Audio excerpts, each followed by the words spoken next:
J'avais 12 ans, seulement 12 ans. J'étais un garçon manqué en short large, à la casquette à l'envers, avec des bagues aux dents mais pas aux doigts. Et pourtant j'ai été violé, encore et encore, par mon entraîneur de tennis. J'étais à l'opposé de ce que la société se fait de l'image d'une victime de viol. Je fais ce témoignage pour dire qu'il n'existe aucun stéréotype de victime. Tout le monde, tous les enfants peuvent être victimes d'un bourreau.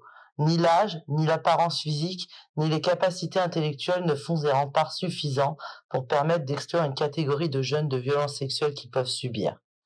Durant les 2 procès, à la barre, les témoins défilaient, et tous avaient les mêmes remarques me concernant. Mais elle était si jeune, elle était si petite, elle était tout sauf féminine, elle était intelligente, elle était toujours souriante, blagueuse, extravertie. Mais tout ça, ça ne m'a pas sauvée. J'étais tout souriante, blagueuse, extravertie avant les faits, et je me suis efforcée de le rester durant cette période de 2 ans d'abus sexuels. Mais aussi après, parce qu'il fallait que je paraisse heureuse, parce que ma famille ne l'apprenne pas, parce qu'il fallait que je me persuade que ça allait aller, parce qu'il fallait que je continue à vivre, que je continue à être moi, que je ne me perde pas, qu'ils ne me veulent pas aussi ça. J'avais 12 ans et j'étais sportif de haut niveau. Être un enfant sportif de haut niveau, c'est accepter beaucoup de contraintes, beaucoup de fatigue, beaucoup d'efforts, c'est accepter la souffrance, parce qu'on nous répète que si l'on veut réussir, il faut écouter, il faut accepter, il faut se battre. Accepter la soumission est inhérent au sport professionnel. Accepter d'avoir mal physiquement parce qu'on pousse notre corps au maximum et mentalement par les critiques, les défaites. Le sport de haut niveau est un terreau pour les dérives. Un enfant accepte facilement ce qu'on lui impose parce qu'il respecte l'autorité, parce qu'il ne connaît pas la vie, parce qu'il n'est pas émancipé. Et l'enfant sportif de haut niveau sait accepter à l'extrême cette autorité de l'entraîneur. De plus, on connaît les efforts consentis par les parents, qu'ils soient financiers ou le temps et l'énergie consacrés, et que cela demande à un enfant de sportif de haut niveau. Ce sont des sacrifices lourds pour une famille. L'enfant en a conscience, il ne veut pas décevoir, il veut rendre ses parents fiers. Pour ma part, la dose d'entraînement et de match était telle que mon père, le seul à conduire, ne pouvait pas, malgré tous ses sacrifices, se dédoubler et il ne voulait pas que cela freine ma progression. Alors cet entraîneur, tombé du ciel, qui se propose de m'entraîner plus, de m'amener en tournoi, de me ramener chez moi, c'est une chance qui aura eu un prix. Cet entraîneur s'est servi de ça pour s'immiscer dans ma vie et dans celle de ma famille. Il m'a peu à peu écarté de tout autre contact avec d'autres jeunes et d'autres adultes. Il m'a éloigné de ma famille. Lui seul pouvait me faire progresser, lui seul me comprenait, lui seul faisait la pluie et le beau temps. J'étais ferré, emmuré et esseulé. La préadolescence et l'adolescence sont des âges difficiles physiquement et mentalement. Tellement de changements surviennent. On se construit, on se détache de ses parents, on se sent souvent seul.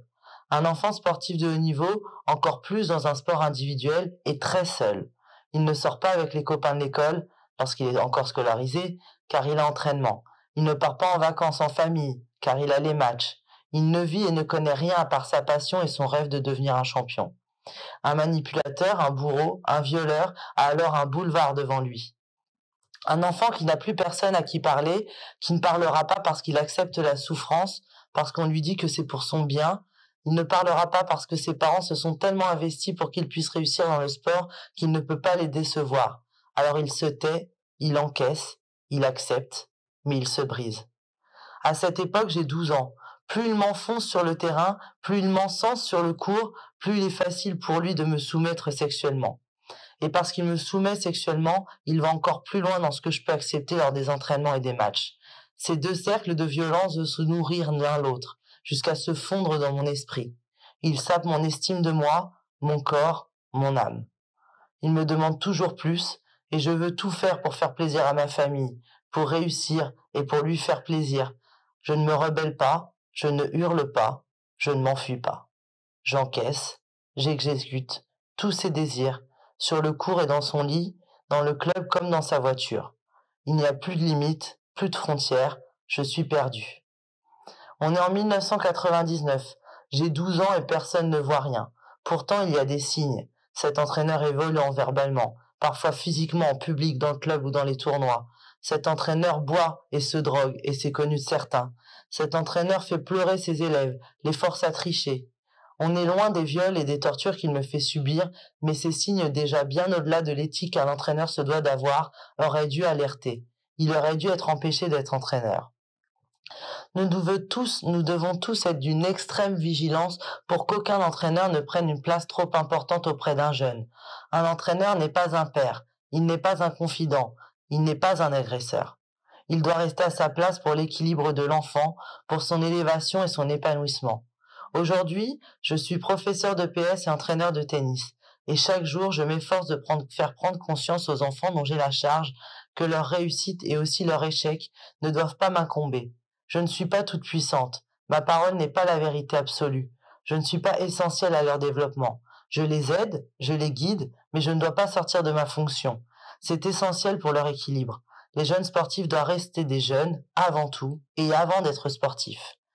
J'ai fait ce témoignage pour parler de la spécificité d'un enfant sportif de haut niveau et de son fonctionnement. Le sportif de haut niveau étant un terrain favorable aux différents abus et notamment sexuels, mais aussi pour tenter de mettre en garde tous les acteurs du monde sportif, les dirigeants, les bénévoles, les parents et les enfants, de tout comportement inapproprié, violence verbale, violence physique, addiction, valeurs contraires à l'éducation que l'on doit transmettre aux jeunes, pour prévenir au maximum tout comportement pouvant être annonciateur de violences bien plus graves, comme les violences sexuelles sur mineurs.